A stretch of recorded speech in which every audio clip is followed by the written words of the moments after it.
am a graduate counseling psychology student at Santa Clara University. I was born and raised in Santa Cruz, California, and I went to UC Berkeley for my undergraduate degree. I got a degree in legal studies, and I matriculated into the counseling psychology graduate program. I am now 2 years in. I'm nearing the end of my program, and one of my final required courses is a course called Human Sexuality. I first enrolled in this course last summer, and immediately upon digging into the syllabus, I discovered requirements of sadomasochistic erotica, reading erotica reading books. erotica, a passage, a chapter. This chapter described punishing gang sex for a submissive who had taken off her collar in an emotional reaction to a marital dispute between her and her husband. She took off her collar and then was punished with gang sex. That's insane. Yeah. And they're having you read this. What was the reason that they're having you read this? Well,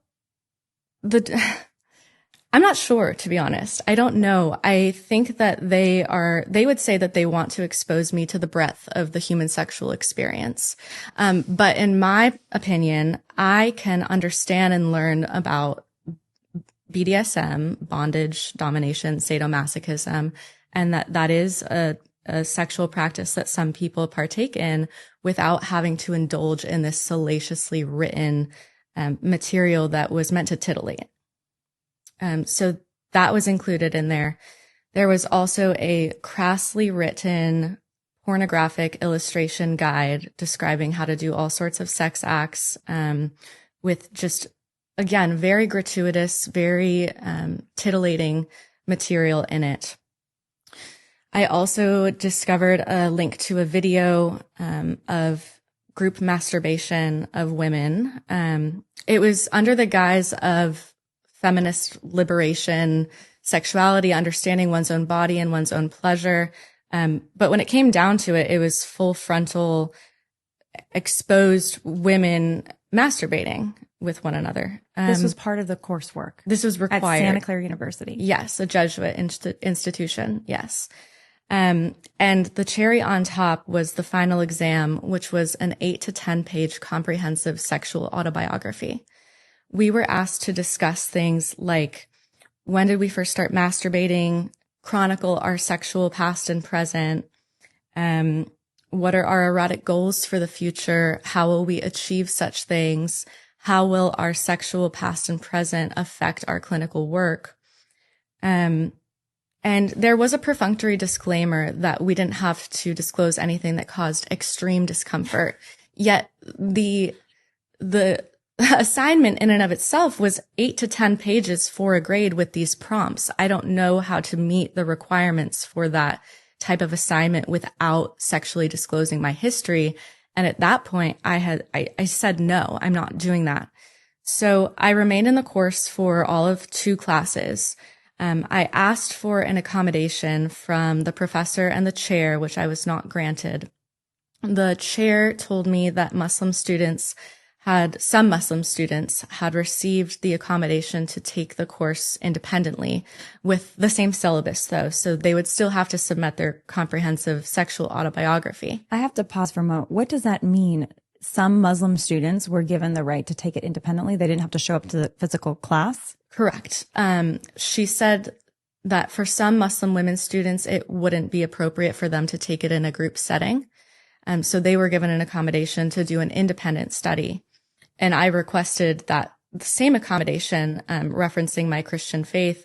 And she said, sure, that would be an option. I could ask the professor. However, I would still have to submit this comprehensive sexual autobiography.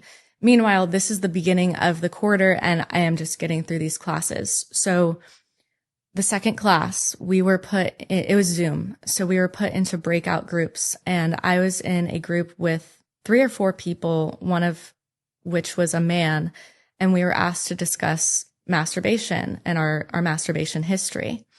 And at that point, I exited the Zoom meeting and I dropped the course and figured I will have to figure out how to take this at a later date with an appropriate accommodation. So they're requiring this class to even graduate. That's correct. To get your what? What degree are you trying to get? You're trying to get your license and to be a therapist. Yes, exactly. So in California, to become a marriage and family therapist, you must complete coursework in human sexuality. It does not require the submission of a comprehensive sexual autobiography, and it does not require the consumption of written erotica or pornographic illustration or videos. It's absolutely mind-blowing what you're saying, that this is on multiple levels, for any school to do this and require it of anyone who's interested in being a marriage and family therapist. It's crazy that this is a Catholic university, Jesuit Catholic university requiring it is crazy. I am very picky about the skincare products that I use. And I'm also picky about the companies that I want to buy from. That's why I love NimiSkincare.com. Nimi Skincare has the holy grail of sunscreen, in my opinion, which is their SPF day brightening protection. I use this product every morning and I absolutely love it. And I think you will too. Nimi Skincare only uses the most effective and clean ingredients for all their skincare products. What I also love about Nimi Skincare is that this is a pro-life, pro-family, pro-freedom company that aligns with our values. One bundle that I love at Nimi is the Clean Transformation Trio. This simple 3-step system features a gentle cleanser, a hydrating toner, and a nourishing moisturizer, which are all formulated with high-impact, science-backed, clean ingredients. You can go to NimiSkincare.com and use the code Lila for a full 15% off your order. And that's NIMI Skincare.com. Use the code Lila for 15% off your order. I want to go back to your Wall Street Journal article for a minute. The article, I know, were filled with examples of what they were asking you to participate in, look at, listen to. I want to point out a few more things. A guest speaker, a male transgender psychologist, told us only trans women have pussies that can blow up the world, and described being sexually aroused while looking in the mirror. This was a guest speaker to the class? Yes, a guest psychologist gave a presentation on gender affirming care and the transgender experience. I want to be clear that gender dysphoria is very real.